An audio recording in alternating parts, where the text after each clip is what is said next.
Muy bien, correcto. Por supuesto, aquí ni está refiriéndose al catolicismo que manda a los sacerdotes a que no se casen, ni se está refiriendo a los adventistas que creemos que no hay que comer cerdo, ni cangrejo, ni ninguno de los animales impuros que menciona Levítico 11 y Deuteronomio 14.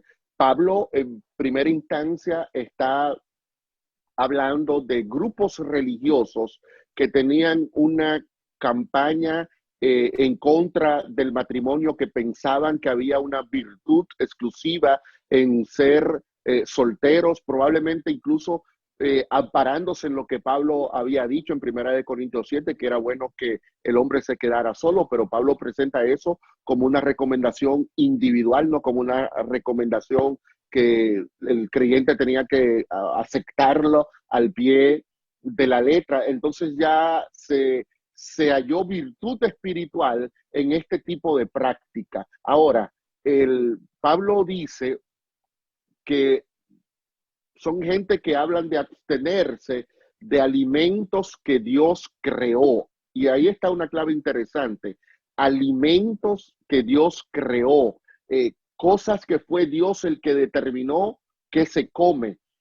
Cuando uno lee la Biblia, olvídese de Levítico, que aunque es mentira eso que dicen los pentecostales, de que no, que eso fue para los judíos, los pentecostales son muy selectivos en qué fue para los judíos y qué no fue para los judíos. Adorar imágenes, hermano pentecostal, ¿eso sí es para los judíos? ¿O eso también es para ti? Porque tú no adoras imágenes, ¿verdad que no? Entonces, tu problema no es con que eso era para judíos. Déjate de ese cuento y no siga usando ese argumento, que tú sabes que tu problema es con el sábado y con lo que comes, porque te gusta comer tu pescado y tu vaina inmunda. Entonces ya eso te hace a ti decir, no, que eso es para los judíos, que esto no, pero no te metas ahí. El libro de Génesis es el que dice cuáles son los alimentos que Dios creó. Éxodo, Génesis. Génesis capítulo 1 habla, y Génesis capítulo 3 hablan de una dieta vegetariana, donde el hombre tenía que comer productos del campo, productos de la tierra, frutas, verduras, nueces.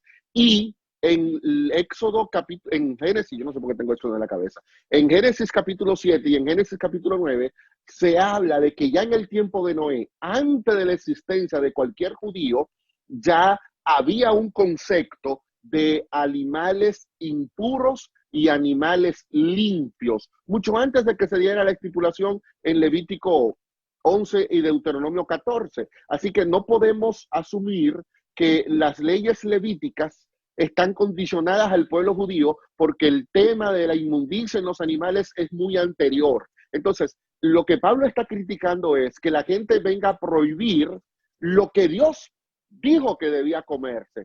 Y si usted está comiendo lo que Dios dijo que debía comerse, entonces no hay ningún problema. Ahora, lo que Dios nunca dijo es que usted podía comer cangrejo, que podía comer pulpo, que podía comer tiburón, carne de gato, murciélago y todos esos animales que no reúnen las características presentadas en Levíticos 11 y Deuteronomio 14.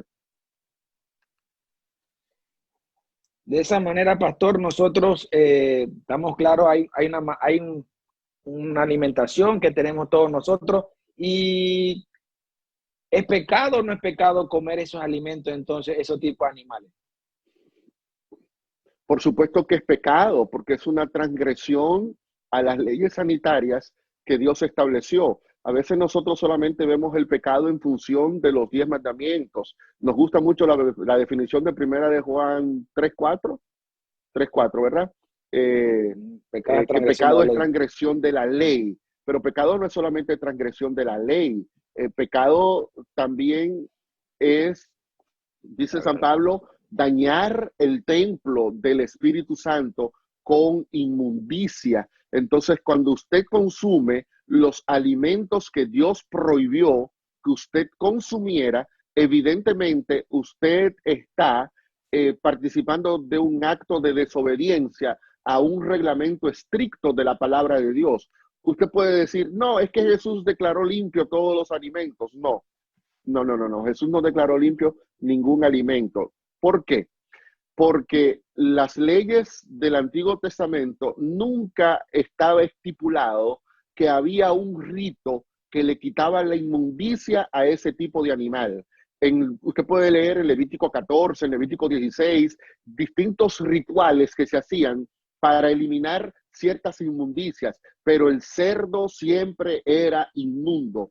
No había rito para quitar la inmundicia del cerdo. Decir que la muerte de Jesús en la cruz del Calvario entonces constituyó el elemento que Dios usó para eliminar esa impureza ritual es un atentado contra la palabra, porque no había en la palabra un rito que le quitara a esos animales inmundos su estatus de inmundicia. En Hechos 10 y 11, varios años después de la muerte de Cristo, encontramos a Pedro diciendo que en su boca no entra ningún animal inmundo. Si los discípulos creyeran, los que creen los evangélicos hoy, que Cristo limpió a todos los alimentos con su muerte en la cruz, ¿y cómo es que Pedro no sabía eso y un evangélico sí lo sabe?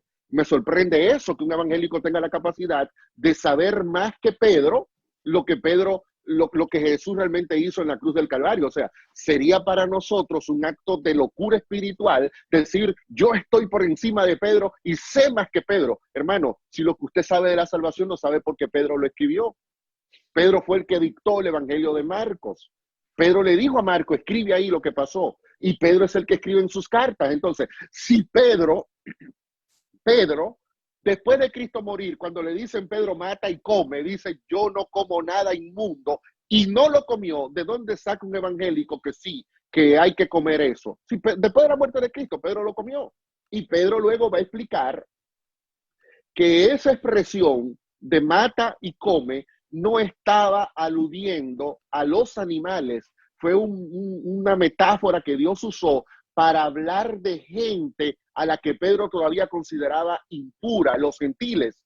Y los gentiles sí tenían acceso a la purificación obrada por la sangre de Cristo, y Pedro tenía que romper su prejuicio y salir a predicarle a esa gente. Pero Pedro, Cristo muere en el 31, los hechos de Éxodo 10, de Hechos 10, probablemente ocurrieron después del año 34 o 35 de la era cristiana. Estamos hablando 4 o 5 años antes, después de la muerte de Jesús. Y Pedro sigue diciendo, yo no como animales inmundos. Nunca ha entrado en mi boca un animal inmundo. Si usted quiere complacer su apetito, yo creo que es su decisión. Es legítimo su derecho a decidir, pero no busque en la palabra una justificación.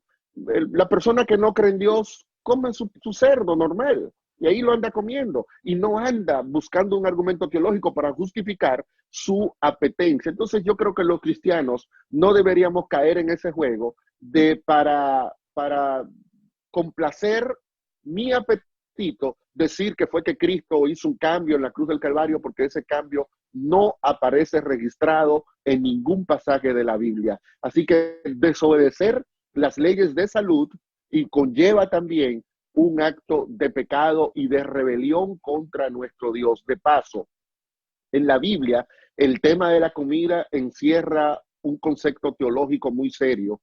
En la Biblia es Dios el que dice qué come el ser humano. Dios es el que va dictando. Dios le dijo a Adán lo que tenía que comer. Dios le dijo a Noé lo que tenía que entrar al arca. Cuando van al Éxodo, Dios es el que le dice al pueblo, esto es lo que van a comer.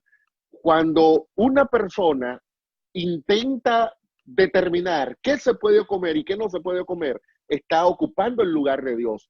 Esa negativa en Daniel capítulo 1 de Daniel, de negarse a comer lo que Nabucodonosor determinó que él tenía que comer, no era necesariamente que los animales o la comida que Nabucodonosor ofrecía era impura, sino que está detrás el concepto teológico de un Nabucodonosor que se cree Dios, estableciéndole una dieta a Daniel. Y cuando Daniel se niega a a comer la dieta de Nabucodonosor y le dice, yo voy a seguir la dieta de Génesis, lo que Daniel está diciendo es, a mí, el que me dice qué como es Dios, no tú. Porque si eres tú el que lo decides, entonces tú estás ocupando el lugar de Dios en mi vida. Entonces hay un concepto teológico allí de lo que Dios decide. Cuando nosotros rechazamos lo que Dios decide, entonces lo estamos rechazando a Él como Dios. El tema de la comida es, es mucho más amplio que algo que yo solo utilizo para satisfacer mi apetito y satisfacer mi hambre. Tiene que ver con quién está decidiendo lo que tú haces en tu vida, incluyendo lo que comes.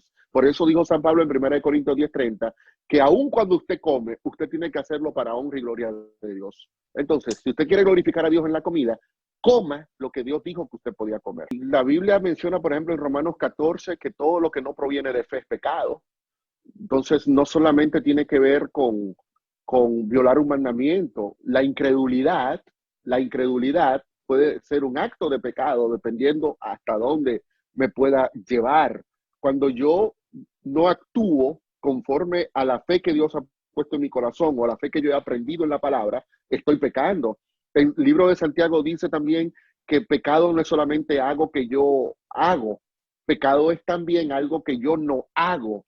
Pecado es saber hacer lo bueno y no hacerlo. Entonces puede haber un pecado por comisión. Yo violé el sábado, pero también puede haber un pecado por omisión. Hay algo que yo podía hacer y no lo hice. Yo creo que el mayor problema de los cristianos no es la definición de pecado de 1 de Juan 3:4, transgresión de la ley, principalmente de los cristianos adventistas. En nosotros el pecado toma otra naturaleza, tiene otra definición, tiene que ver con lo que yo no hago. Pecado no es solamente yo no trabajar en sábado.